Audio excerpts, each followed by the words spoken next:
Saudaraku yang dirahmati Allah Subhanahu wa taala, bagi kita umat Islam yang tidak melaksanakan ibadah haji, maka kita tetap dapat mengagungkan hari-hari yang mulia ini. Dengan apa? Dengan kita menyembelih hewan kurban. Mulai dari waktu duha, selesai kita melaksanakan sholat hari raya Idul Adha tanggal 10 bulan Zulhijjah nanti, kemudian dilanjutkan sampai waktunya, rentang waktunya diberikan kelonggaran selama 3 hari ke depan sampai tanggal 13 bulan Zulhijjah. Kita sangat dianjurkan untuk menyembelih hewan kurban. Sebagai apa? Sebagai tanda bukti kesyukuran kita kepada Allah. Tanda bukti kecintaan kita kepada Allah Azza wa Jalla. Sebagaimana pembuktian itu dilakukan oleh Nabiullah Ibrahim alaihi salam. Maka Ismail alaihi salam dengan mantap, dengan tegas menyatakan, "Ya abatif'al ma tu'mar." Wahai ayahanda, kerjakanlah, laksanakanlah apa yang telah diperintahkan oleh Allah kepadamu, maka engkau pasti akan mendapati aku termasuk orang-orang yang sabar.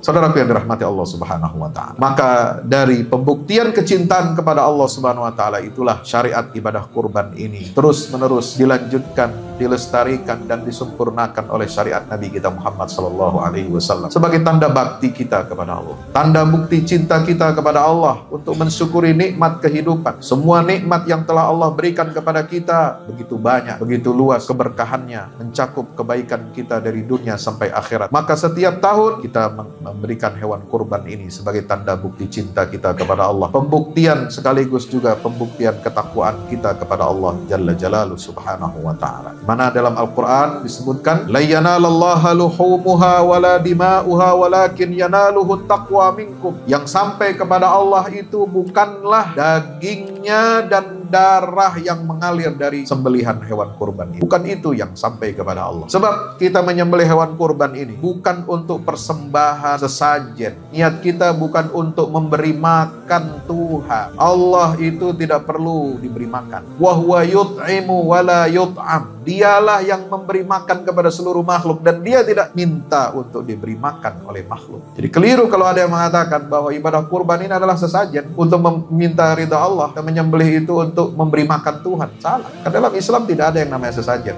Tidak ada yang namanya penyembelihan untuk berhala, untuk patung dan lain sebagainya atau sesembahan selain Allah Subhanahu wa taala. Tetapi apa yang kita sembelih itu adalah dagingnya kita berikan kepada fakir miskin. Maka ayat itu ada yang menyatakan wa'atimul ba'isal faqir. Berikanlah daging kurban itu kepada orang-orang yang membutuhkan dari kalangan fakir dan miskin. Lalu apa yang Allah harapkan, Allah minta dari kita para sahibul kurban ini, yaitu menunjukkan ketakwaan. Walakin yanaluhu taqwa minkum. Yang sampai kepada Allah itu hanya ketakwaan kita. Maka sejak pertama kita mengalirkan hewan kurban itu, maka pahalanya itu sangat besar di sisi Allah Subhanahu wa taala yang akan kita petik. Sebagaimana Nabi SAW menyatakan bahwasanya hewan sembelihan kurban yang kita sembelih itu akan Allah bangkitkan nanti di yaumil qiyamah, lengkap semua anggota tubuhnya. Itu akan menjadi tunggangan kita nanti di yaumil qiyamah.